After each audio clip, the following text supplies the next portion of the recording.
क्या आपने कभी सोचा है कि कोई अमीर घर में क्यों जन्म लेता है और कोई निर्धनता में क्यों? कोई क्यों जन्म से ही बुद्धिमान होता है और कोई क्यों जन्म से ही कष्ट भोगता है? क्या यह केवल संयोग है या इसके पीछे कोई गहरा रहस्य छिपा है? हिंदू धर्म के सबसे रहस्यमयी और गूढ़ ग्रंथों में से एक गरुड़ पुराण हमें इसका उत्तर देता है।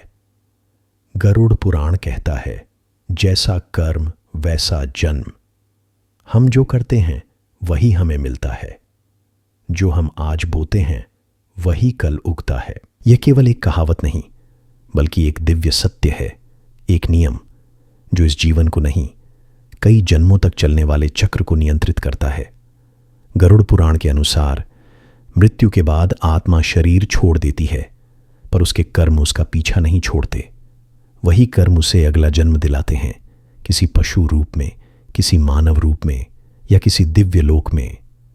इस वीडियो में हम जानेंगे गरुड़ पुराण क्या कहता है कर्म और जन्म के संबंध में।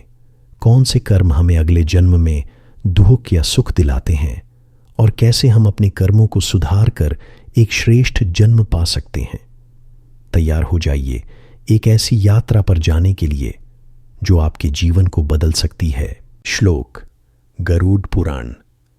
यद यद कर्म करोति प्राणी तेन तेनैव लभते फलम शुभम वा यदि वा पापम तस्मात् कर्म समाचरेत।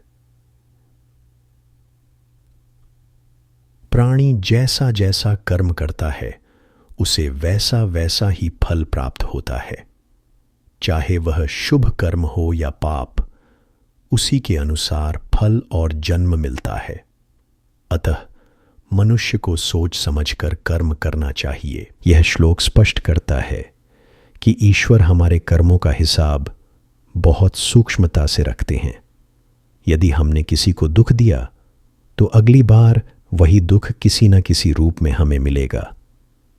यदि हमने किसी की सहायता की, दया दिखाई, धर्म का पालन किया, तो अगला जन्म दिव्य हो सकता है। गरुड़ पुराण में कर्म का सिद्धांत। गरुड़ पुराण भगवान विष्णु और गरुड़ के संवाद पर आधारित एक महान ग्रंथ है।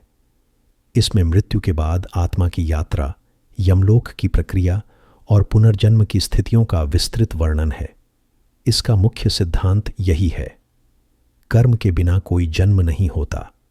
जन्म केवल कर्म का फल है। पाप कर्म और उनका फल जो जीव हत्या करता है, झूठ बोलता है, चोरी करता है, दूसरों को दुख देता है, वह अगला जन्म नीच योनि में लेता है। हिंसक व्यक्ति पशु रूप में जन्म लेता है। जो दान नहीं करता वह निर्धनता से ग्रस्त होता है। जो झूठा है उसे अगले जन्म में कोई नहीं मानता। पुण्य कर्म और उनका फल सत्य बोलना, दान करना, सेवा भाव रखना, धर्म पालन करना, यह सभी पुण्य कर्म हैं। जो जल प्यासे को देता है अगला जन्म जलयुक्त स्थान पर होता है। जो अन्न दान करता है वह कभी भूखा नहीं रहता। जो विद्या का आदर करता है वह बुद्धिमान जन्म लेता है। जो ब्राह्मणों का सम्मान नहीं करता वह अगले जन्म में अंधा जन्म लेता है। जो अपने माता पिता की सेवा करता है अगला जन्म स्वर्गीय लोकों में लेता है।